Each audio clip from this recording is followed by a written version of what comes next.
परवरदिगार आलम ने इस उम्मत को दो इतनी बड़ी नेमत अता फरमाई,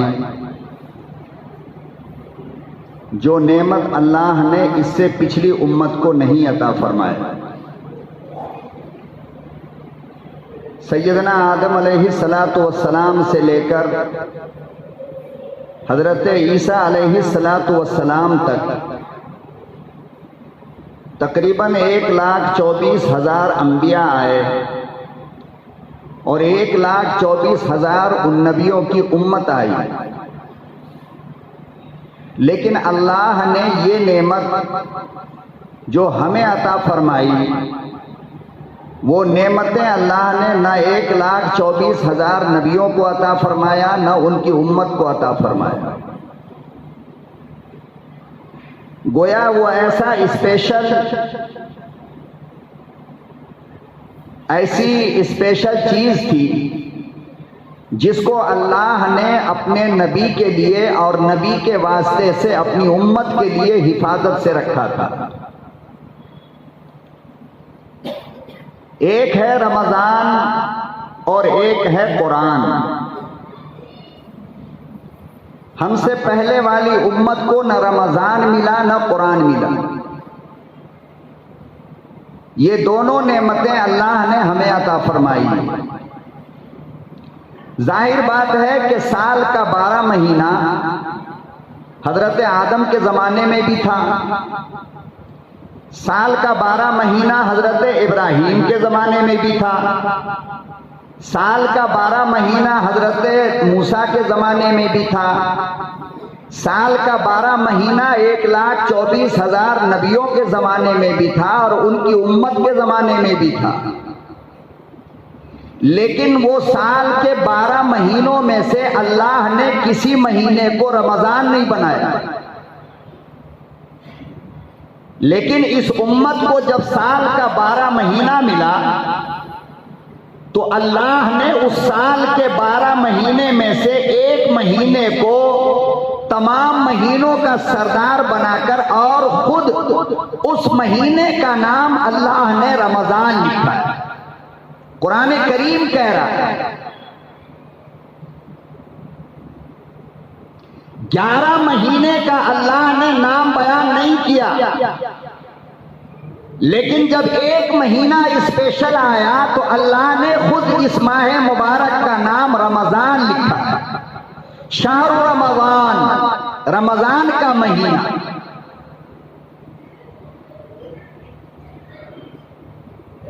और आप जानते हो कि अल्लाह जब कोई नेमत देता है इंसान को तो उस नेमत की इज्जत और उसकी कदर करना जरूरी है।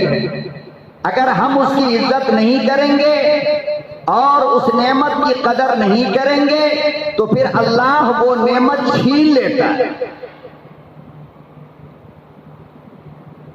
और अल्लाह उस नेमत से महरूम कर देता है।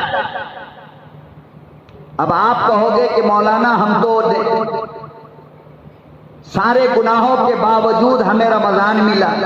मतलब इसका यह है कि जिस वजह कर रमजान को अल्लाह ने स्पेशल बनाया, जिस वजह कर अल्लाह ने रमजान को फजीलत अता फरमाई, जिस वजह कर अल्लाह ने रमजान को तमाम महीनों का सरदार बनाया, वो क्या है?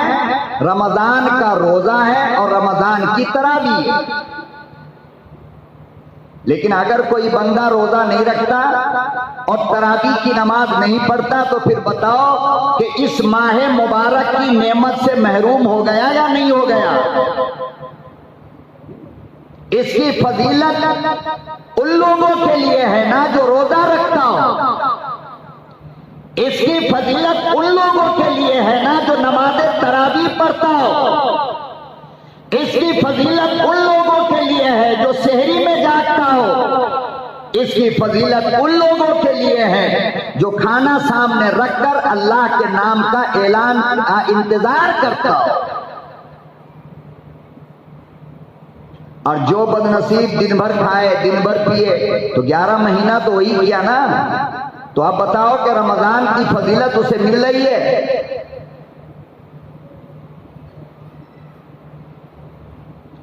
और अजीब बात है मुसलमानों, अल्लाहु अकबर, इतनी हिम्मत और इतनी जुर्रत कि पहले जमाने में अगर कोई बीमार हो जाता, बूढ़ा ज़ईफ 80, 90, 100 साल की उम्र वाला अगर रोजा नहीं रख पाता तो उस हालत में भी वो बंदा बीमारी के आलम में भी छुप छुपा करके किसी एक कोने में जा करके कुछ खाता था, कुछ पीता था कि घर के लोग रोजे की हालत में, उनके सामने कैसे खाऊं। मगर आज अच्छी खासी जवानी, सेहत, तंदुरुस्ती, और आप जाकर के देखोगे होटल में सरेआम खा रहा है, कोई रोकने वाला नहीं, कोई शर्म नहीं, कोई हया नहीं, कोई रमजान की कदर नहीं, कोई रमजान की अजमत नहीं। और मैं ये कहता हूं और आप मुझे कहने दीजिए कि जहां तक मैंने देखा अंदाजा ये हुआ कि 20% से ज्यादा मर्द रोजा नहीं रखता है। 80% लोग रोजा नहीं रखते, 20% है जो रोजा रखता है मर्दों में। औरतों की हालत अगर देखनी हो तो आप मार्केट चले जाओ, शिवाजी नगर आप चले जाओ, कपड़े की दुकान के बाहर खड़े हो जाओ, आप खुद बता दोगे कि कितनी % औरतें रोजा रखती है। बुर्का पहने हुई है, हिजाब लगाए है और बड़े मजे के साथ शिवाजी नगर में मार्केट में बाहर बैठी खा रही है, पी रही है, और पूछने पे बताए कि ईद का कपड़ा लेने आया है।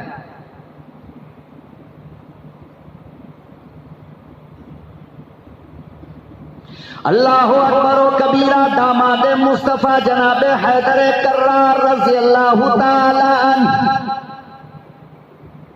हजरत अली फरमाते हैं, लोगों याद रखो, अगर एक रोजा जानबूझकर तुमने छोड़ा है, अगर एक रोजा तुमने जानबूझकर छोड़ दिया तो फरमाया अल्लाह की कसम खाकर कहता हूं, उस एक के बदले सारी जिंदगी रोजा रखते रहो, सारी उम्र कंटिन्यू रोजा रखते रहो, मगर रमजान के एक रोजे की फजीलत तुम्हें मिलने वाली नहीं।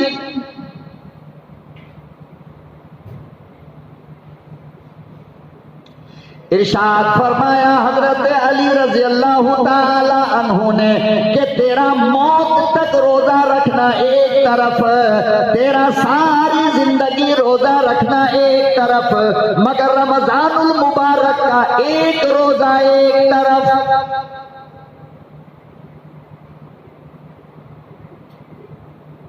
बड़े अफसोस का मकाम है लोगों, तुम बीमारी का बहाना बनाकर रोजा तोड़ते हो, तुम सफर का बहाना बनाकर रोजा छोड़ते हो, तुम मेहनत मजदूरी का बहाना बनाकर रोजा छोड़ते हो। अल्लाहु अकबर व कबीरा। लोगों तुम्हें क्या पता, इस्लाम की पहली जंग जो 17 रमजान को हुई है, जिसे जंगे बदर कहते हो, अल्लाह की कसम जितने सहाबा 313 साहबा 1000 के मुकाबले में लड़ने के लिए आया है। ओ मक्के की गर्मी, कयामत की धूप है, पहाड़ी इलाका है, सहाबा इकराम तलवार लेकर निकले, होठ सूख रहे, पेट में दाना पानी नहीं।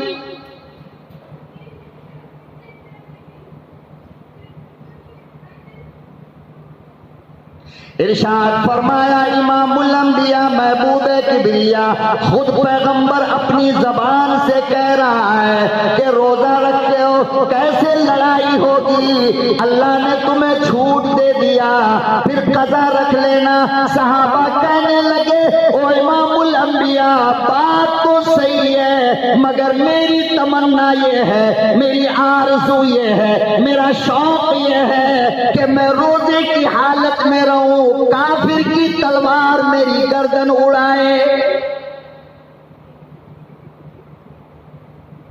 हमने रोजा समझा ही नहीं। खुदा की कसम खाकर कहता हूं लोगों, जिस दिन रोजा समझ में आ गया ना, तुम अल्लाह से रो रो कर कहोगे अल्लाह 2-4 महीना और रमजान बना।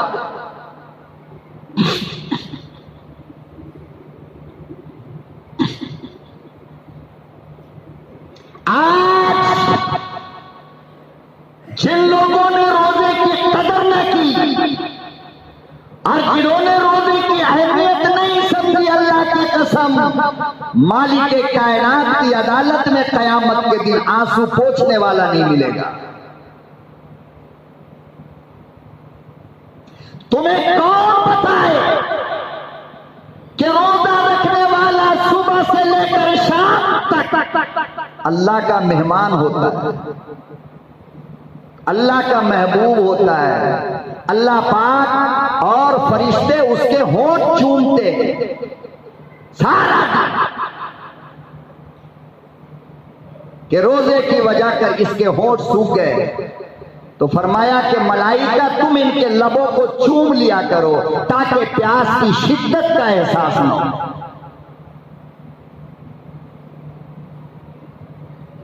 आप समझते क्यों नहीं?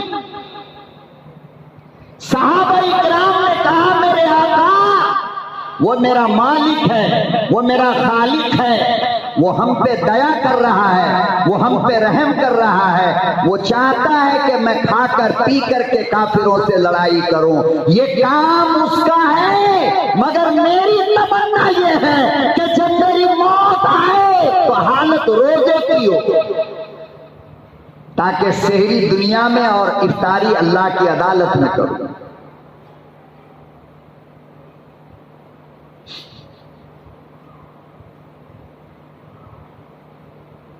अल्लाहु अकबर व कबीरा। इमामुल अंबिया महबूबे किबरिया हजरत मोहम्मद मुस्तफ़ा सल्लल्लाहु ताला अलैहि वसल्लम ने इरशाद फरमाया, लोगों इधर तुम रोजे की नियत करते हो और उधर समंदर की मछली तुम्हारे लिए दुआ करती है।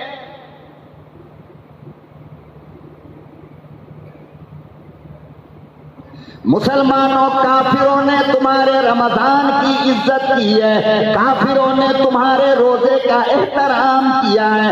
ओ काफिर को भी पता चल जाए ये मुसलमान है, खुदा की कसम तेरे सामने खाता नहीं, तेरे सामने पीता नहीं, तेरे सामने सिगरेट नहीं पीता, बीड़ी नहीं पीता, और कहता है मेरा भाई रोजे की हालत में। यहूदी तेरे रोजे का अदब करता है, ईसाई तेरे रोजे का एहतराम करता है, और 360 पत्थर की पूजा करने वाले तेरे रोजे का अदब करता है। लेकिन तुम मुसलमान कलमा पढ़ने वाले, तुमने खुद रोजे का एहतराम न किया।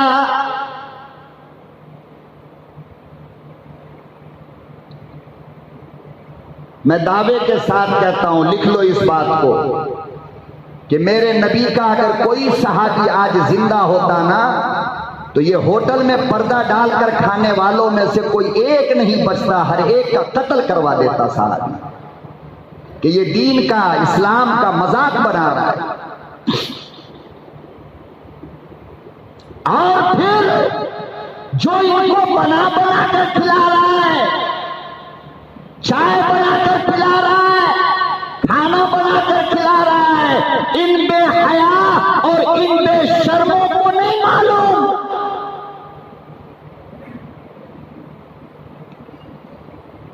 सबसे पहले कयामत के दिन अल्लाह इन होटल वालों के गिरबान को पकड़ेगा, और जो ठुकाई होगी ना, कोई बाप बचाने नहीं आएगा। और ये पर्दा डालते हो कि पर्दा डाल दिया तो अल्लाह मियां माफ कर देंगे, इतने जूते पड़ेंगे, इतने जूते पड़ेंगे, एक जूता भी जमीन पे नहीं आएगा।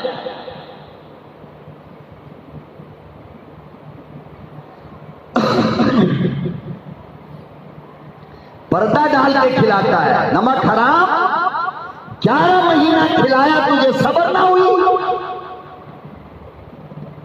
और 1 महीने के लिए 12 घंटा अपने होटल को बंद नहीं रख सकता।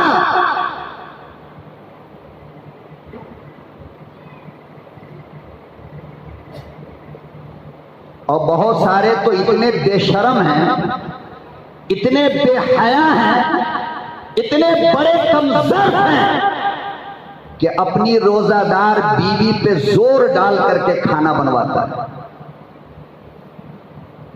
हाय हाय, तुझे शर्म नहीं आ रही? मारकर रोजेदार बीवी से चाय बनवाया जा रहा है।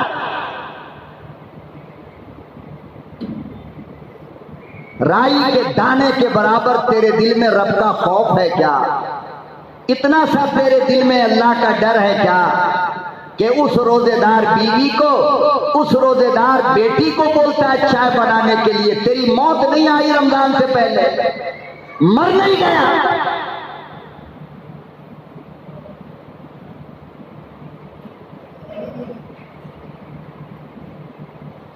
जवान जवान लड़के होटल में बैठ करके बीड़ी पी रहा है, सिगरेट पी रहा है, चाय पी रहा है। अल्लाहु अकबर व कबीरा।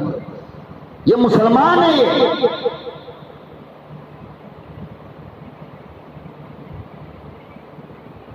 और फिर ईद का कपड़ा इनको सबसे पहले चाहिए।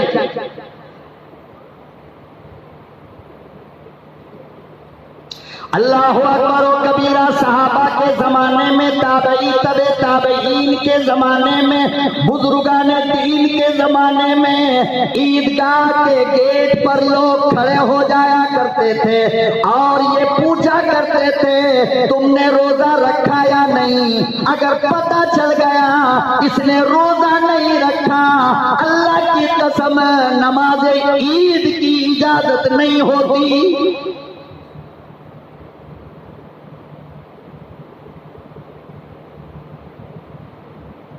तुम्हें क्या बताऊं, इस्लाम का एक दौर वो आया है, इस्लाम का एक जमाना वो आया है कि जो लोग बिला उज़्र के रोजा नहीं रखा करते थे उनका नाम काजी लिख लिया करता था।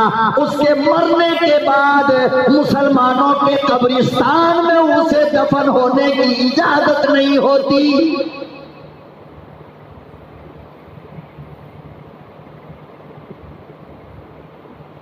हमने कितना आसान बना लिया।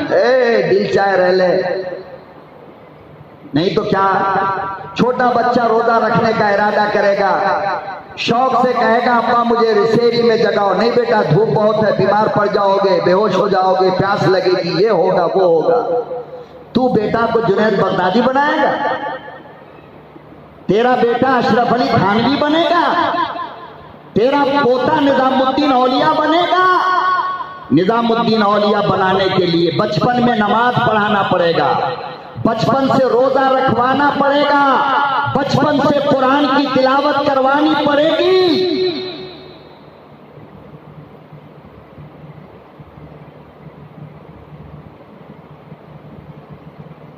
जरा जरा सा बहाना बनाकर, कोई प्यास का बहाना, कोई बीमारी का बहाना, कोई पेट के दर्द का बहाना, कोई गैस का बहाना, कोई कुछ कोई कुछ कोई कुछ। अच्छा ये बता, तेरे गैस ने तेरी दावत को कभी रोका है क्या? वलीमे की दावत मिल जाए तो रायमंड्स का पैंट पहन लेगा 2 घंटा पहले,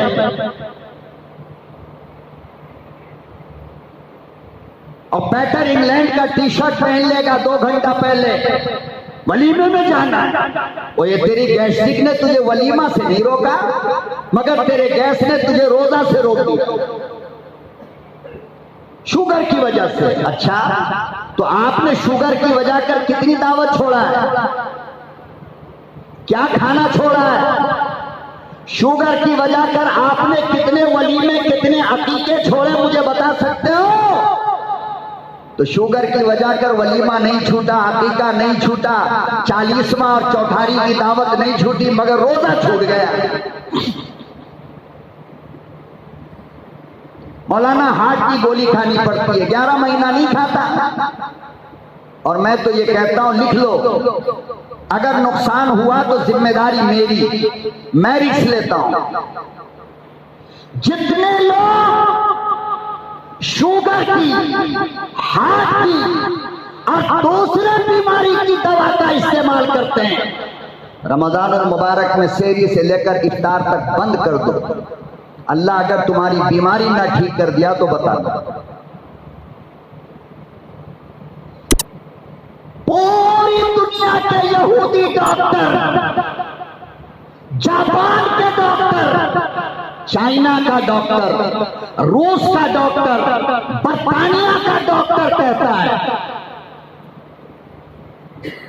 कि मुसलमान कौम अगर सिर्फ रमजान का रोजा रख ले तो कहता है कि 1 महीना साल में रमजान का रोजा, और ये कहने वाला कोई मुसलमान डॉक्टर नहीं है बल्कि दुनिया के माहिरीन डॉक्टरों की जमात कह रही है कि मुसलमान कौम अगर 1 महीना रमजान का रोजा रख ले तो पूरे 11 महीना 80% हार्ट अटैक के चांस खत्म हो जाते हैं। 80% 1 महीने की रोजे में यह हालत। 90% कैंसर की बीमारी के चांस खत्म हो जाते हैं। आपने नहीं देखा कि जब पेट के अंदर किसी को कैंसर की बीमारी हो जाए, लैंस में और लीवर में किसी को कैंसर की बीमारी हो जाए, तो डॉक्टर कहता है इसका खाना पीना बंद करो। कहता नहीं कहता? बिल्कुल थोड़ा सा देना है, खाना नहीं देना, पानी नहीं देना। आप कभी पूछो डॉक्टर से, डॉक्टर साहब खाना पीना, रोटी कोरमा कोफ्ता का क्या लिंक है कैंसर की बीमारी से, जो आपने खाने पीने से मना कर दिया? 9 महीना 10 महीने तक नहीं खाना है, नहीं पीना है। अगर बीमारी आपको ठीक करनी है तो क्या लिंक है डॉक्टर साहब? फिर डॉक्टर आपको वही बताएगा जो जनाब रसूलुल्लाह सल्लल्लाहु अलैहि वसल्लम ने बताया। क्या कहता है डॉक्टर? डॉक्टर कहता है कि देखो, पेट के अंदर और खून में एक कीटाणु होता है, एक कीड़ा होता है। उस कीड़े का खुराक वो है जो हम खाते हैं और पीते हैं। और आपने भी देखा होगा गाय बैल के ओझड़ी के अंदर जो लाल लाल कीड़ा होता है, देखा ना आपने? जिसको कसाई साफ करके बूटी बना करके बेचते हैं। कितना रहता है वो कीड़ा पेट में, चारों तरफ लाल लाल, छोटा छोटा। वो दुनिया की सारी मखलूक के पेट में होता है, सारी मखलूक। उसका काम है हमारे खाने को हजम करना। क्या काम है उसका? अगर वो कीड़ा मर जाए तो आदमी 2 दिन जिंदा नहीं रह सकता। जो खाएगा वो हजम नहीं होगा, उल्टी हो जाएगी, कुछ हो जाएगा, कुछ हो जाएगा, मर जाएगा। तो वो अल्लाह का निजाम है कि आदमी जो कुछ खाता है वो कीड़ा उसको खा खा कर बारीक करके उसको हजम करता है। लेकिन जब आदमी कुछ नहीं खाता, 12 घंटा, 14 घंटा, 13 घंटा, तो जाहिर बात है कि कीड़ा भूखा तो नहीं रहेगा ना। भूखा रहेगा? भूखा नहीं रहता। अब जब उसको भूख लगती है दोपहर में, शाम में, तो डॉक्टर कहते हैं कि यही कीड़ा, कैंसर का जो कीड़ा होता है, उस कीड़ा को खाना शुरू कर देता है। कैंसर के कीड़े को खून में से चुन चुन कर वही कीड़ा खाना शुरू कर देता है। नतीजा यह है कि कैंसर की बीमारी का चांस खत्म हो जाता है। तो डॉक्टर कहता है कि मुसलमान कौम अगर 1 महीना रोजा रख ले तो 90% कैंसर की बीमारी से बच जाएगा।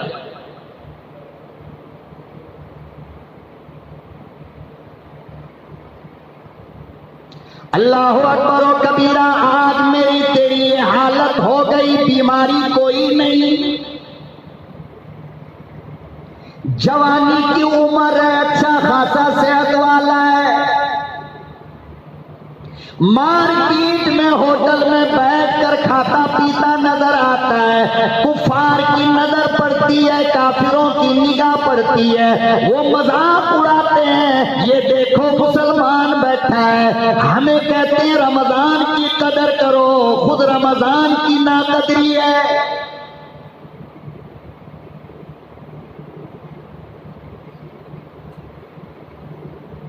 यही 17 रमजानुल मुबारक का दिन है। ग़ज़वा बदर का वाक़या पेश आया है। अल्लाहु अकबर व कबीरा। लोगों, सहाबा की हालत ये थी, लड़ने के लिए जानवर नहीं, तलवार नहीं, पाँव में जूता चप्पल कोई नहीं, पेट में दाना नहीं, मुंह में पानी नहीं, और रोजे की हालत में सहाबा खड़े हैं।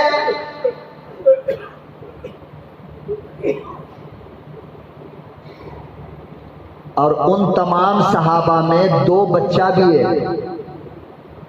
300 में 313 में 2 बच्चा भी है। और बच्चा कितना बड़ा जानते हो?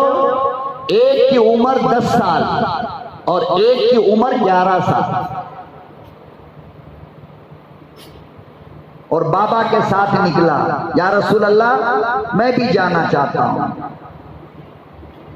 सरकार दो जहां सल्लल्लाहु अलैहि वसल्लम ने फरमाया, बेटे आप बहुत बच्चे हो, आप मत जाओ, मैदान जंग में बच्चों का क्या काम है?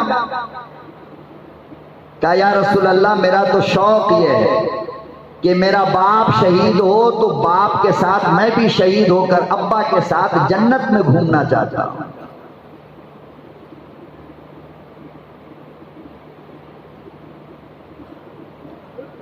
बड़े वाले लड़के ने, मुआद ने अपने अब्बा से जाकर के कहा, अब्बा रसूलुल्लाह सल्लल्लाहु अलैहि वसल्लम मुझे छोड़कर जाना चाहते हैं, मेरा नाम नहीं लिख रहे हैं, जरा आप कहो ना, मैं बहुत ताकत वाला हूं, मेरा अल्लाह मेरे पैगंबर मुझे कबूल कर ले, मैं भी आपके साथ लड़ूं, आपके साथ मैं भी शहीद हो जाऊं। और ताज्जुब की बात यह है मुसलमानों कि अपने बाप के साथ साथ ये दोनों बच्चा भी रोजा है।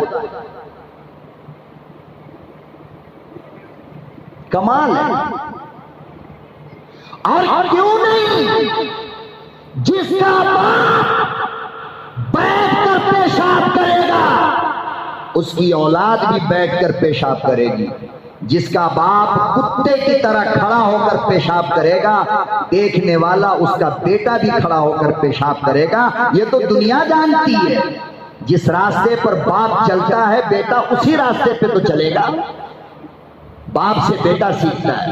बाप बेटा के सामने सिगरेट मारेगा तो बेटा बीड़ी तो कम से कम पिएगा ना। बाप के सामने, बेटा के सामने गुटखा फाड़ करके खाएगा तो बेटा सुपारी तो चिबाएगा ना कम से कम, पैसा नहीं है तो पान वाले से मांग करके। बाप मां की गाली देगा तो बेटा कम से कम बेटी को तो गाली देगा, सीखेगा तो वहीं से ना।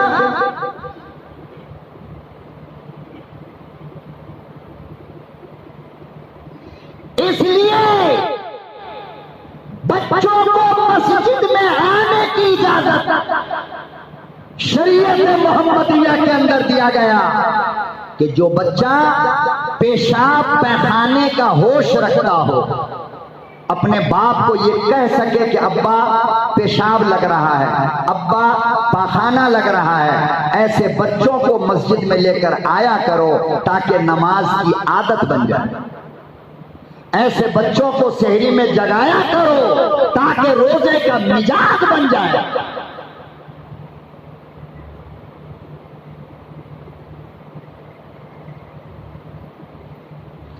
बारह साल की उम्र, बल्कि 11 साल की उम्र से मेरे वालिद कलकत्ते के मरकज में इमाम थे। 60-65 साल तक इमाम रहे, जिंदगी पूरी एक मस्जिद के अंदर इमामत किया उन्होंने। 65 साल, 11 साल की उम्र में आए। क्या चीज बाप होता है यार। बाप ने समझा नहीं। बाप बस ये समझता है कि कमाऊं खिलाऊं, कमाऊं खिलाऊं, बस बाप का यही काम है। बाप वो खूबसूरत पेड़ है मेरे भाई, वो खूबसूरत दरख्त है जिसके साये में बच्चा खड़ा होकर बड़ा होता है। जिस बाप का साया गंदा होगा बेटा भी गंदा होगा, औलाद भी गंदी है।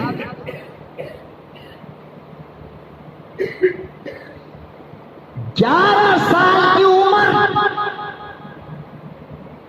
और पहला रमजान वालिद के साथ मस्त सो रहा था, नींद की हालत में उठाया वालिद ने। जाहिर बात है बच्चा कब उठता है, रात को सोया तो 9 बजे, 10 बजे, 11 बजे। अब उस बच्चे को अगर आप बिहार, बंगाल, उड़ीसा की शहरी में उठाओगे तो 3:30 बजे वहां शहरी होती है। 3:30 बजे वालिद मोहतरम ने उठाया, मैं उठ नहीं रहा था, गोद में उठाया, वजू खाने पे ले जाकर पानी से मुंह को धुलाया। मैंने कहा अब्बा क्या बात है? कहा बेटा सेहरी कर लो। सेहरी क्या मतलब? हाँ बेटा कल से रमजान है, रोजा रखना है। मैंने कहा मैं नहीं रखता, मुझसे नहीं होगा। अच्छा बेटा जब नहीं होगा तो हम तुमको खिला पिला देंगे, जितना देर हो सके इतनी देर रह लो, बस अंदाज देखो।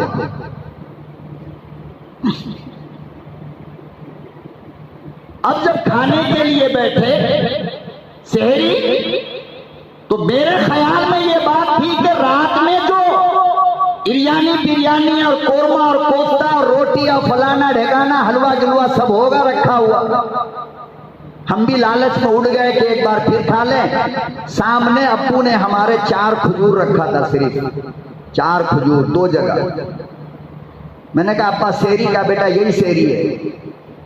2 खजूर खिलाया। मैंने कहा ये खा करके तो मैं रोजा नहीं रखता, मेरे हाथ से नहीं हो सकता है। वालिद ने 2 खजूर खाया, मुझे 2 खजूर खिलाया। आप यकीन करो दोपहर में जब मैं बेहोश होने लगा तो मेरे वालिद आए, कहने लगे बेटा ये गिलास में पानी है, पी लो।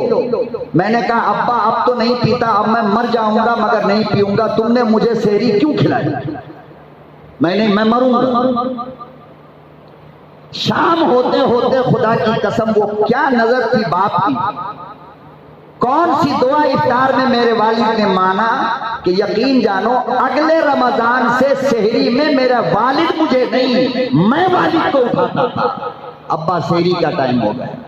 और वो 11 साल में 2 खजूर सेहरी की जो आदत लगाई, 50 साल की मेरी उम्र है अल्हम्दुलिल्लाह, आज तक वही 2 खजूर मेरी सेहरी है, वही।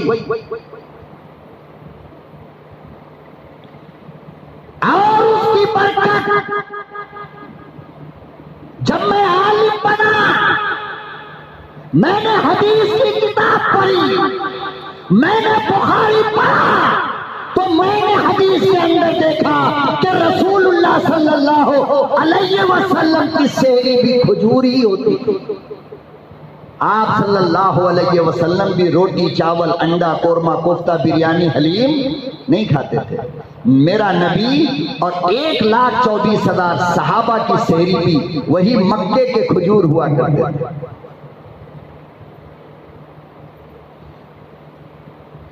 उस 2 खजूर की बरकत और रोजे के सदके और रोजे की बरकत का ये आलम है मुसलमानों कि 50 साल की उम्र में भी ये तुम्हारे सामने बैठकर जिस अंदाज और आवाज में गुफ्तगू कर रहा है, शायद तुम्हें डर लग रहा होगा कि कोई हादसा ना हो जाए। रोजे की हालत है बंदे, होंठ नहीं सूखता, प्यास नहीं लगता।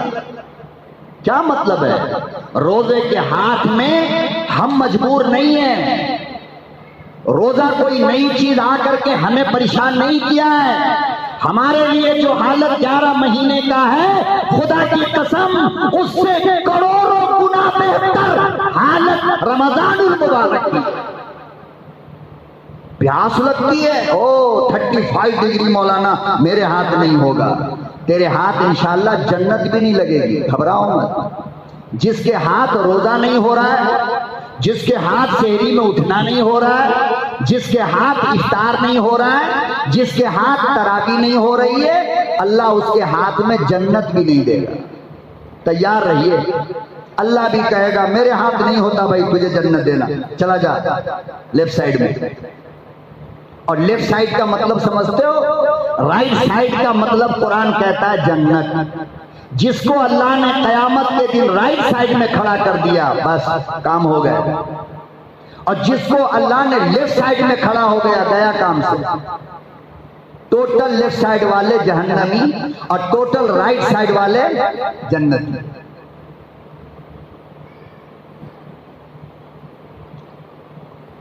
जितना कम सहरी खाओगे उतना अच्छा रोजा होगा, याद रखना।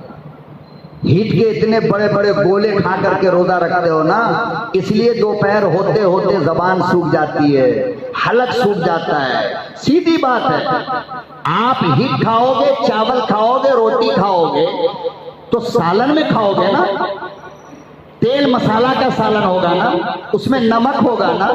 और आप नहीं जानते हो कि नमक की खुसूसियत है प्यास लगाना। नमक की खुसूसियत क्या है? नमक की खुसूसियत क्या है? प्यास लगाना। तो जब सहरी में तुमने खा लिया मिर्च मसाला और छाछ की मिर्ची तल के और मटन चिकन का कबाब, तो 10-11 बजे तो प्यास लगेगी ना। लेकिन जब तुम खाओगे खजूर, जब तुम पियोगे दूध, जब तुम खाओगे दही, जब तुम पियोगे छाछ, जब तुम कोई मिठाई खाओगे, जब तुम फिरनी खाओगे, जब तुम खीर खाओगे, जब कोई मीठी चीज खाओगे, तो प्यास का क्या मतलब? प्यास लगेगी। बिरयानी खाने के बाद प्यास बहुत लगती है, लोग कहते हैं ना।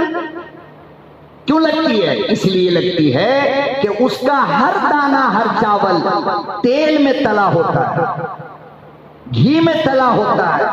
और जब वो तेल और घी का आइटम मैदे में जाता है तो वो सांस की नाली को सुखाता है, इसलिए प्यास लगती है। जब मीठी चीज खाते हो, खजूर खाते हो, तो एक खजूर के अंदर, याद रखो, एक खजूर के अंदर डॉक्टरों की, हकीमों की तहकीक ये है कि एक बोतल पानी जो ग्लूकोज का तुम चढ़ाते हो ना, एक खजूर में ऐसे 5 बोतल ग्लूकोज का पावर होता है। एक खजूर। 2 खजूर खा लिए तो कितने बोतल चले गए पानी अंदर? 10 बोतल चले गए ना। तो 10 बोतल जब पानी अंदर चला गया, ग्लूकोज चला गया, तो बताओ भला 10 घंटा आदमी प्यासा नहीं रख सकता।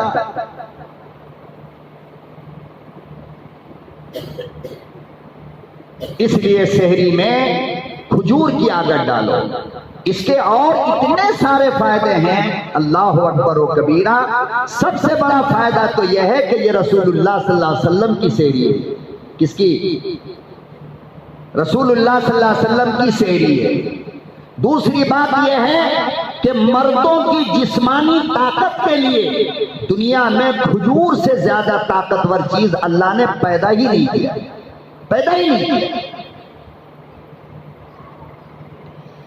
जिस बंदे को खाली पेट फजर की नमाज के बाद 5 दाना खजूर खाने की आदत हो जाए, पेपर कलम लेकर के गेट पे खड़े हो जाओ, ऑफिस में आओ, मैं तुम्हें लिख करके दे देता हूं, मौत तक उस बंदे को हार्ट अटैक नहीं आ सकता, दिल की बीमारी नहीं आ सकती। इसीलिए अरब में जब कोई हार्ट का मरीज होता है तो डॉक्टर उसको खजूर का दलिया बना के खिलाता है, खजूर का खीर खिलाता है, खजूर की पाबंदी कराता है कि खजूर खाओ, ज्यादा से ज्यादा रोटी चावल गोश्त मछली अंडा अवॉइड कर दो, बस खजूर खाओ खजूर खाओ खजूर खाओ। हम लोग पूछते हैं यार सहाबा को इतनी ताकत कहां से थी? यही से तो थी, सहाबा खाली खजूर खाते। इसीलिए इफ्तार भी सुन्नत है। किससे? बोलो ना। तो इफ्तार में तो हम खजूर की सुन्नत इख्तियार कर लेते हैं, मगर सहरी में नहीं करते। सहरी में भी खजूर खाने की आदत डालो। अब मेरी तकरीर सुनकर एकदम कल से इस पे अमल मत करना, ये भी बता दे रहा हूं। इसलिए कि जिन लोगों को इतना खाने की सहरी में आदत है, वो एकदम से अगर ये छोड़ देंगे या 2 खजूर खाएंगे, 10-11 बजे बेहोश होकर गिर जाएगा, डॉक्टर के पास जाएगा, फिर मेरे पास फोन आएगा, मौलाना ये क्या काम कर दिया आपने। तो ये काम कैसे करना है? आहिस्ता आहिस्ता करना है, क्योंकि कोई भी आदत एकदम से छोड़ी नहीं जाती, खतरा होता है उसके अंदर। फिर आपको लास्ट में आप इस नतीजे पर पहुंचोगे कि खजूर की आदत रह जाएगी, रोटी चावल से आपको नफरत होगी सहरी के टाइम। रोटी चावल गोश्त मुर्ग मसल्ला जितना अल्लाह ने आपको दिया है, तरावी की नमाज पढ़कर दबा के खा लो, खूब खाओ, सहरी में खाने की जरूरत ही नहीं पड़ेगी। बहरहाल तो मैं अर्ज ये कर रहा था मेरे मोहतरम बुजुर्गों और दोस्तों, चूंकि कुछ रिश्ता इस लाइन से मेरा है, इसलिए मैं आप हजरात को ये चीजें बता देता हूं कि दुनियावी एतबार से, सेहत के एतबार से भी कुछ चीजें आपके जहन में रहना जरूरी है।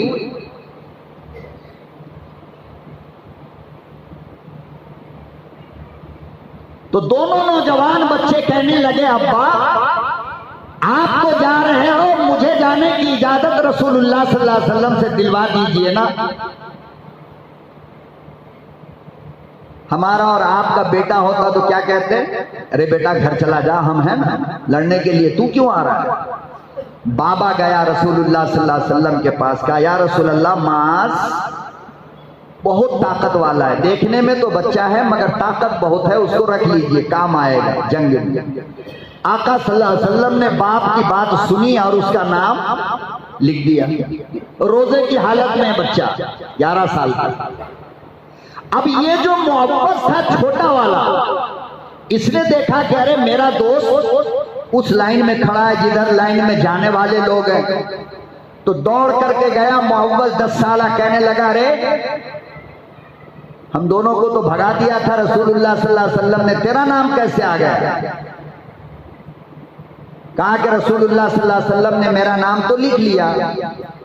ये भागा हुआ गया आका सल्लल्लाहु अलैहि वसल्लम के पास, छोटा सा बच्चा कहने लगा, या रसूलल्लाह आपने मास का नाम लिख लिया। कहा वो ताकत वाला है।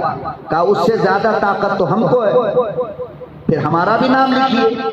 हालत रोजे की, 10 साल का बच्चा, रोजे की हालत, 50 डिग्री का धूप निकला है, मक्के का वो भी मैदान है, कोई पेड़ नहीं, कोई दरख्त नहीं, कोई तालाब नहीं, कोई पानी का इंतजाम नहीं। थोड़ी देर आप जरा सोचो बैठ करके अकेले में, वो मंजर, वो सीन कैसा होगा। और बच्चा 10 साल का है, या रसूलल्लाह उससे ज्यादा ताकत मुझे है, मेरा भी नाम लिख लीजिए। कहा कि मुझे कैसे यकीन हो कि तुम मुझसे ज्यादा ताकतवर हो। कहा कि दोनों की कुश्ती करा लीजिए, जो जीतेगा वो जाएगा।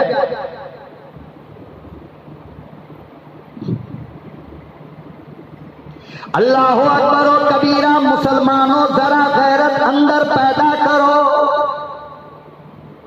ईमान में हरारत पैदा करो, ईमान में जोश पैदा करो, ईमान में ताकत पैदा करो, वरना ऐसा मुसलमान होने का क्या फायदा।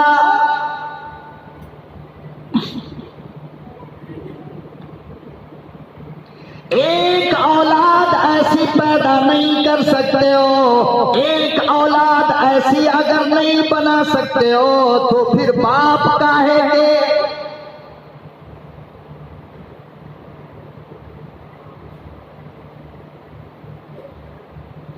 चारों तरफ मैदान सजाया गया, बीच में मुकाबले की जगह बनाई गई। अल्लाहु अकबर लोगों, बताओ तो सही वो मंजर कैसा होगा।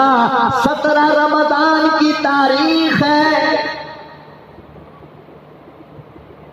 चारों तरफ सहाबा खड़े हैं, इस्लाम का नन्हा सिपाही, इस्लाम का नन्हा फौजी, मासूम दोनों बच्चा खड़ा हो गया। चारों तरफ सहाबा देखने को कुश्ती खड़े हो गए। मुकाबले का वक्त आया, छोटा वाला बड़े के पास भाग कर गया और कहने लगा, ओ मेरे यार, यकीनन ताकतवर तू है, मैं कमजोर हूं, मगर मेरा एक मशवरा सुन ले, तेरी भी बनेगी मेरी भी बनेगी।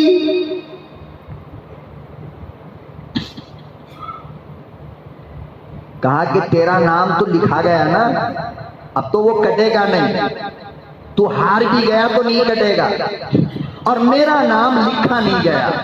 अगर मैं जीत जाऊं तो दोनों यार एक साथ जाएंगे, लड़ेंगे, शहीद होंगे, फिर जन्नत में दोनों यार मजे करेंगे, वरना तू अकेला रहेगा जन्नत में। नहीं, बोल क्या बोलता है? कहा देख, जब कुश्ती होना तो जानबूझ के नीचे आ जा, मैं तेरे ऊपर आ जाऊंगा। आका सल्लल्लाहु अलैहि वसल्लम समझेंगे मैं ताकत वाला। मुकाबला शुरू हुआ। 11 साल वाला मुआज नीचे गिर गया। मोहब्बत सीने पे बैठ कर कहने लगा, या रसूल अल्लाह, देखो किसको ताकत ज्यादा है।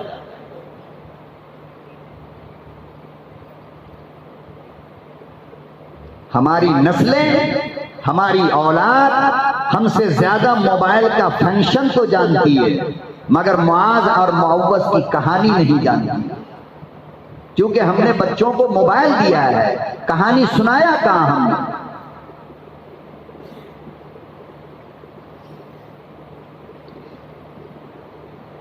मोहब्बत सीने पे चढ़ गया और कहने लगा, या रसूल अल्लाह, मेरा नाम लिखो, मैं ज्यादा ताकत वाला हूं। दोनों का नाम लिख दिया गया। 313 सहाबा में। आय हाय, वो मासूम बच्चा कि जब अबू बकर उमर का नाम आता है तो उस 10 और 11 साल के मुआज और मोहब्बत का नाम भी आता है। ग़ज़वा-ए बद्र के शहीदों में जहां बड़े बड़े का नाम आता है, रोजे की हालत में मुआज और मोहब्बत, तेरी कब्रों को सलाम, तेरा भी नाम आता है। तो बच्चा कमाल करेगा तब ना।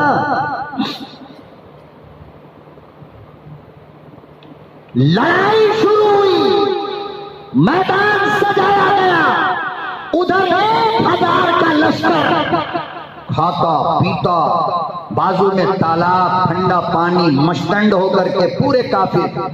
इधर 313 भूखा प्यासा, ऊपर से धूप, साया कोई नहीं, होठ सूख रहे हैं, पेट खाली है, और 313 मुजाहिद बन करके खड़े हैं।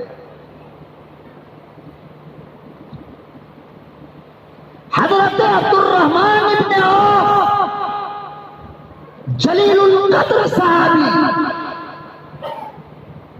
कहते हैं कि मेरे दिल में ख्याल आया कि जब जंग के लिए लाइन बनाई जाए तो दायां बायां जरा मजबूत आदमी हो तो सहारा मिलता है। मिलता नहीं मिलता सहारा? अरे भाई, आप कहीं फंस जाओ और आपके दाएं बाएं तरफ आपका कोई ताकतवर साथी नजर आए तो आपको डर होगा? नहीं ना, वो तो मैदान जंग है। 1000 के मुकाबले में अब्दुर्रहमान इब्न औफ कहते हैं कि मेरे दिल में ख्याल आया कि मेरे दाएं बाएं मजबूत आदमी हो तो मजा आ जाएगा। जब मैंने दाएं देखा, इतना बड़ा बच्चा, जब बाएं देखा, इतना बड़ा बच्चा, मेरे दिल में ख्याल आया, यार आज तो मैं गया। क्या हुआ? आज मैं गया। आजू बाजू कौन है? बच्चा खड़ा है। अब्दुर्रहमान इब्न औफ कहते हैं कि अभी मेरे दिल में ये ख्याल पैदा हुआ, दोनों बच्चों ने अपना सर बाहर निकाला, दोनों की आंखें टकराई और कहते हैं कि जबान से कुछ नहीं कहा, मगर आंखों ही आंखों में काम बना लिया। किसने? बुढ़े ने? जवान ने? बच्चों ने। और कहते हैं कि मैं कुछ बोलता, इससे पहले बच्चे ने मुझसे पूछा, ओ चचा अब्दुर्रहमान इब्न औफ, ये जो 1000 का लश्कर है काफिरों का, इसका कमांडर इन चीफ अबू जहल है। कहा जरा बताइए तो वो कौन है उसमें? अब्दुर्रहमान इब्न औफ कहते हैं कि मेरी फौज का सबसे छोटा नन्हा सिपाही, और ढूंढ रहा है किसको? बोलो ना भाई, किसको ढूंढ रहा है? सबसे बड़े को, कमांडर को ढूंढ रहा है, फौजी को नहीं, सिपाही को नहीं, पुलिस को नहीं, किसको? डीआईजी को ढूंढ रहा है। अब्दुर्रहमान इब्न औफ कहते हैं मैंने जो उधर नजर डाला काफिरों की फौज में, तो अबू जहल सबसे बड़े घोड़े के ऊपर बैठा हुआ था। जितने घोड़े थे उसमें सबसे बड़ा जो ऊंचा घोड़ा था उस घोड़े पर बैठा हुआ है। मैंने इशारा किया, बेटे आप जिसको ढूंढ रहे हो वो देखो सबसे ऊंचे घोड़े पर बैठा हुआ है। ये लोग है कितना बड़ा, इतना बड़ा, घोड़े की आधी टांग के बराबर। अल्लाह अकबर व कबीरा। हजरत अब्दुर्रहमान इब्ने औफ कहते हैं, मैंने पूछा बेटा क्या बात है, फौज के कमांडर को क्यों ढूंढते हो, अबू जहल को क्यों ढूंढते हो। बच्चा कहने लगा, चाचा कसम खाई है कि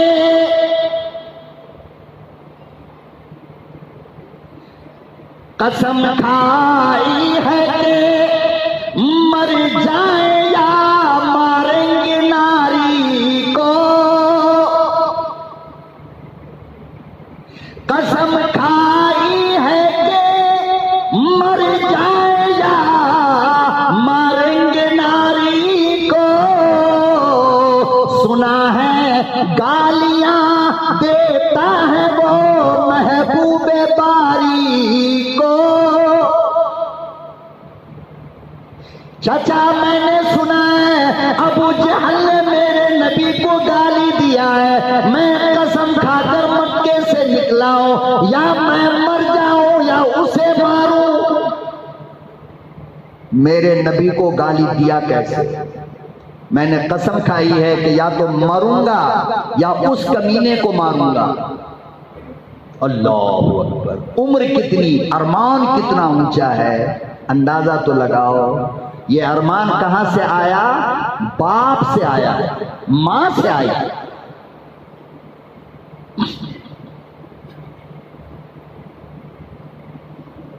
दौड़ता हुआ गया, पूरा 1000 का लश्कर यही खड़ा है अभी, और ये दोनों बच्चा मैदान में भाग गया। आगे जाते जाते दोनों बात भी करते जा रहे थे। मास वो तो ऊंचे घोड़े पे बैठा हुआ है, उसकी गर्दन तक हमारी तलवार कैसे जाएगी? मोहब्बत ने कहा यार बिल्कुल आसान तरीका है। कहा क्या?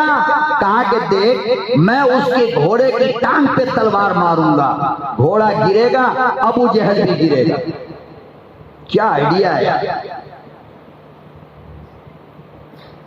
अबू जहल ने देखा कि दो बच्चा इस्लाम का सिपाही दौड़ा हुआ चला आ रहा है, रोजे की हालत में है। ये बार बार कह रहा हूं मैं, उन गद्दार, मक्कार और पागल मुसलमानों के लिए जो जवानी रखते हुए, सेहत रखते हुए आज के इस मौसम में रोजा रखना उनकी मौत आ रही। अबू जहल ने देखा, अबू जहल के पिए ने कहा सर बड़ा खतरनाक मूड में बच्चा लोग आ रहा है। अबू जहल कहने लगा अरे चल हट, हमारे घोड़े की टांग के बीच में आ जाएगा, पता नहीं चलेगा, चटनी बन जाएगा इन बच्चों का, तू सब यही रह जा, मैं अकेला जाता हूं। ओ सीना चौड़ा करके निकला घोड़े पर, खटखट खटखट करीब आया, माज ने मारा घोड़े की टांग पे तलवार, धड़ाम से घोड़ा गिरा। अबू जहल जैसे ही गिरा, मोहब्बत उसके सीने पे जाकर के बैठ गए और गर्दन को यूं पकड़ के कहा कमीने की औलाद, जरा अपनी वो गंदी जबान बाहर निकाल जिस जबान से मेरे महबूब को तूने गाली दिया है। मेरी मां ने अपने दूध की कसम देकर मुझे भेजा है कि बेटा मैं चाहता ये हूं, चाहती ये हूं कि तेरा हाथ हो और अबू जहल की वो गंदी जबान हो।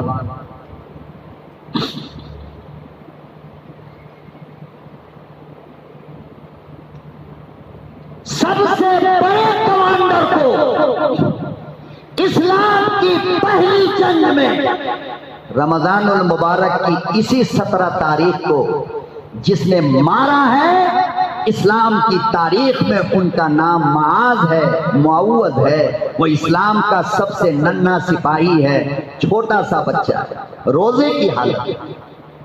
फिर लड़ता रहा, भागा नहीं, वहीं डटा रहा, लड़ता रहा, लड़ता रहा। अबू जहल को तो पहुंचा दिया ऊपर। लड़ते लड़ते लड़ते लड़ते मुआज के बाजू पर किसी ने तलवार मारा, मुआज के बाजू पर किसी ने तलवार मारा, हाथ लटक गया, थोड़ा चमड़ा रह गया था नीचे का। तो अब जो ये भाग रहे थे ना, तो वो लटका हुआ हाथ इनके पांव में टकरा रहा। डिस्टर्ब हो रहा। आय हाय, मुआज ने यूं पांव को, हाथ को पांव के नीचे रखा, खींच लिया और हाथ को उठा करके उधर फेंक दिया। कहा कि जो मुझे इस्लाम के रास्ते में तकलीफ पहुंचाए उस हाथ को रहने की इजाजत नहीं। हालत रोजे की।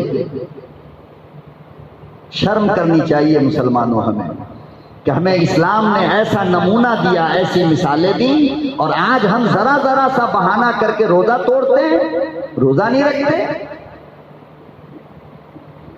फिर इस हाथ पे मारा गया, ये भी लटक रहा था, इसे भी उखाड़ा फेंका, तलवार को गर्दन और सीने से लेकर के लड़ते रहे। तब तक लड़ता रहा वो मासूम सिपाही जब तक कि उसकी गर्दन नहीं कट गई। कितना मुकद्दर का सिकंदर है कि इफ्तार सेहरी अम्मी के हाथ से खाया है और इफ्तार अल्लाह की अदालत में करेगा।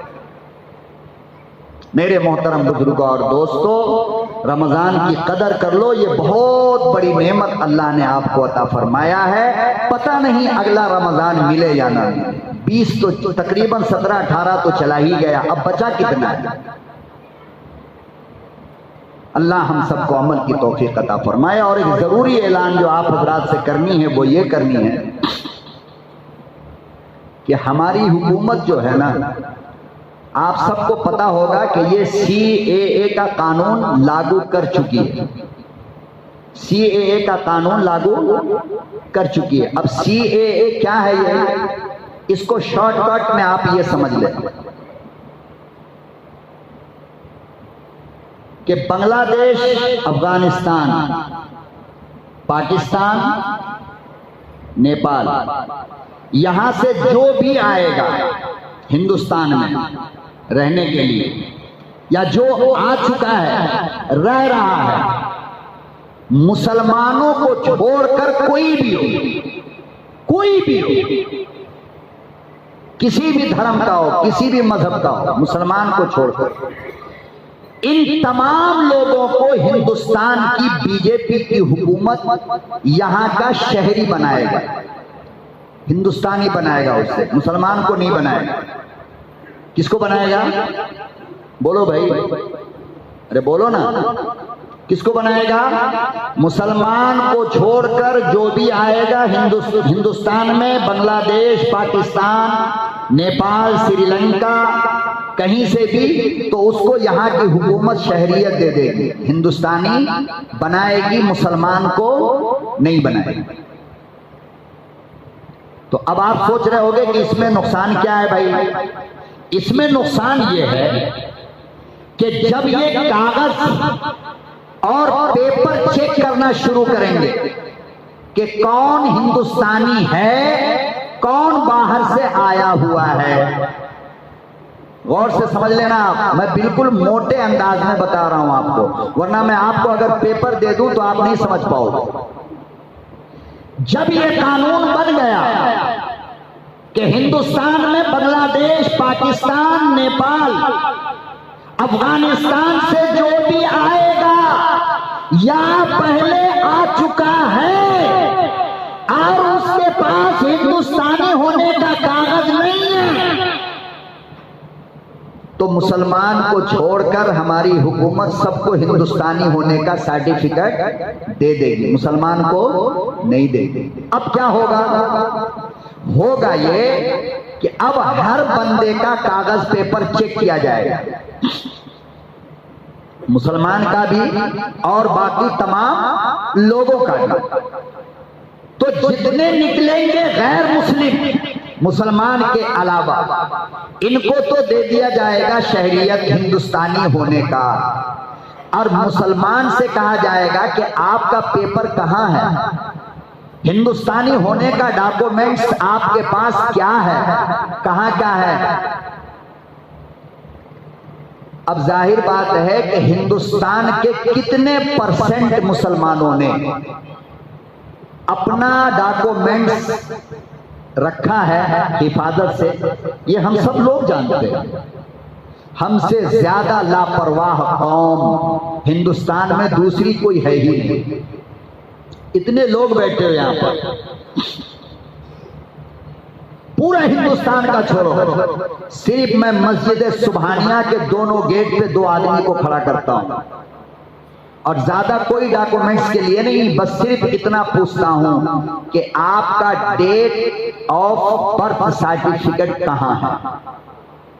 ज्यादा कुछ नहीं, बस इतना कि आपके पैदाइश का डेट सर्टिफिकेट कहां है। आपको एक दिन में मालूम हो जाएगा, सिर्फ सुबहानिया के अंदर मालूम हो जाएगा कि मुसलमान कितना लापरवाह है, कितना लापरवाह। इतने लोग बैठे हो ना, मैं समझता हूं 10% के पास भी डेट ऑफ बर्थ सर्टिफिकेट नहीं होगा, है नहीं। हुकूमत जब आपके हिंदुस्तानी होने का सबूत मांगेगी तो सबसे पहले आपसे डेट ऑफ बर्थ सर्टिफिकेट मांगेगी। कहां से दोगे लाकर? जब नहीं दोगे तो हुकूमत कहेगी आप हिंदुस्तानी नहीं हो, आप यहां से बाहर जाओ। फिर आपको बाहर नहीं भेजेगी, बल्कि जो हिंदुस्तान में बड़े बड़े जेल बनाए जा रहे हैं, शायद आपको उसका भी पता नहीं, आप वो भी नहीं मालूम है। तुमकुर के पास, पूरे हिंदुस्तान की बात नहीं कर रहा हूं मैं, जिस महल्ले में, जिस स्टेट में, जिस शहर में रहता हूं, मेरा काम यह है कि मैं उस महल्ले को होशियार करूं, उसको जगाऊं। आपके शहर बेंगलोर से तुमकुर कितनी दूर है? आप जाकर के देख लो, तुमकुर के अंदर तकरीबन 200 एकड़ जमीन में डिटेंशन सेंटर बनाया जा रहा है, जिसमें मुसलमानों को, जब मुसलमान अपना सर्टिफिकेट पेश नहीं करेगा तो वहां ले जाकर के रख दिया जाएगा। बेटी का है, बेटी को छोड़ेगा, बाप को ले जाकर रख देगा। मासूम बच्ची का नहीं है, बाप का है, बाप का रखेगा, बेटी को ले जाकर जेल में डाल देगा। ये मोटी बात कह रहा हूं, इसलिए मेरे मोहतरम बुजुर्ग और दोस्तों, आपसे उसके बाद आईडी प्रूफ, पासपोर्ट, आधार कार्ड, फिर आधार कार्ड भी आपने दे दिया तो 90% आईडी कार्ड में, आधार कार्ड में बाप बेटे, मां बेटी के नाम में गड़बड़ है, स्पेलिंग की गड़बड़ी है। आपने अपना डेट ऑफ बर्थ सर्टिफिकेट दे भी दिया, फिर आपसे कहा जाएगा आधार कार्ड लाओ। आप आधार कार्ड दोगे, डेट ऑफ बर्थ के सर्टिफिकेट में आपका नाम जमील जे से लिखा है, आधार कार्ड के अंदर आपका नाम जबील जेड से लिखा है। फाड़ करके फेंक देगा, कहेगा कि ये जाली है। क्या कहेगा? अरे बोलो, क्या कहेगा? डुप्लीकेट। अच्छा चलो, डेट ऑफ बर्थ सर्टिफिकेट में भी जे से लिखा है, आधार कार्ड में भी जे से लिखा है। उसके बाद आपसे कहा जाएगा कि आप अपना आईडी प्रूफ दिखाओ। आईडी प्रूफ के अंदर एक स्पेलिंग गड़बड़ हो गई, अब उसके चक्कर में ये 2 भी खराब हो गए। नहीं, आप डाउट में हो, आप इसको क्लियर करवाओ। अब आपको पुलिस स्टेशन का चक्कर, लेफ्ट राइट महीनों महीना कराएगा। अब स्टेशन में पहले से ये बात बताया जा चुका होगा कि भाई कुछ करना गिरना नहीं है, इनको वहां डालना है। इसलिए मेरे मोहतरम बुजुर्ग और दोस्तों, आप भोले बन करके जिंदगी मत गुजारो, होशियार हो जाओ। पानी सर पे आने से पहले छत का इंतजाम कर लो, ताकि उस दिन खून के आंसू रोना ना पड़े। इसी फिक्र को लेकर के जिम्मेदार लोग बहुत ज्यादा परेशान हैं, और उन्हीं जिम्मेदारों में से हमारी मस्जिद की कमेटी है, और भाई जियाउल्लाह शरीफ साहब हैं, भाई जिया साहब हैं। ये बेचारे पिछले जुमा इतना रिक्वेस्ट किया इन्होंने मुझे, रोए नहीं, बस इतनी सी बात, मेरी मस्जिद की कमेटी, मौलाना समझा के बोलो, मौलाना ठीक से बोलो, हमारी कौम समझती नहीं। करना क्या है आपको, जितने डॉक्यूमेंट्स आपके पास हैं, सबसे पहला काम आप ये कीजिए कि सारे डॉक्यूमेंट्स में नाम की स्पेलिंग और उम्र एक लेवल का, एक स्पेलिंग, एक उम्र हो, एक नाम हो, हर जगह, हर डॉक्यूमेंट्स के अंदर। हर फैमिली अपने तमाम बच्चों का, अपनी फैमिली का, अपना सबको मिलाए और देखे कि गड़बड़ी कहां पर है। आज आसानी के साथ ये गड़बड़ी ठीक हो जाएगी, बाद में चल करके चाहोगे तब भी ठीक नहीं हो पाएगा। इसके लिए अल्हम्दुलिल्लाह ये कागज डॉक्यूमेंट वगैरह ठीक ठाक करने के लिए हमारे जिम्मेदारों ने लायर की, वकीलों की टीम भी तैयार की है और बड़े बड़े जानकार लोग को भी मैदान में लाए हैं। आपको बताया जाएगा इंशाअल्लाह ये सारे कागजात कहाँ ठीक होते हैं जावेद।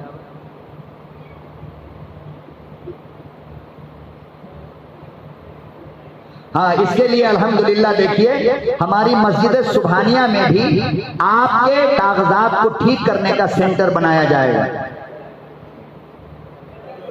और हमारे आदमी घर घर भी आएंगे। अल्लाह के वास्ते लापरवाही मत कीजिएगा, खुदा का वास्ता दे के कह रहा हूं, आपके बच्चों का मामला है, फैमिली का मामला, आपकी बीवी, आपके बच्चों को आपसे जुदा कर दिया जाएगा अगर आज आप होशियार नहीं हुए, अपने डॉक्यूमेंट्स, अपने कागजात अगर आपने पक्का नहीं किया। तो देखो हमारी मस्जिद में भी सेंटर बनेगा आपके कागजात को ठीक करने के लिए और घर घर के पास हमारे लोग आएंगे, उनसे कुछ भी छुपाना नहीं है, अपने तमाम कागजात उनको दे दीजिए, साहब हमारे पास बस यही डॉक्यूमेंट्स है। इंशाअल्लाह डेट ऑफ बर्थ सर्टिफिकेट नहीं है, हमारी टीम वो भी बना करके आपको देगी। अब आप बताओ आपके लिए काम कितना रह गया, बस इतना काम कि आप हमारी टीम का साथ दीजिए, राय मशवरा कीजिए, तो इंशाअल्लाह सब लोग करेंगे ना। हाँ, लापरवाही से काम नहीं लेना। अल्लाह हम सबको सही समझ अता फरमाए। व आखिर दावाना अनिल हम्दुलिल्लाहि रब्बिल आलमीन।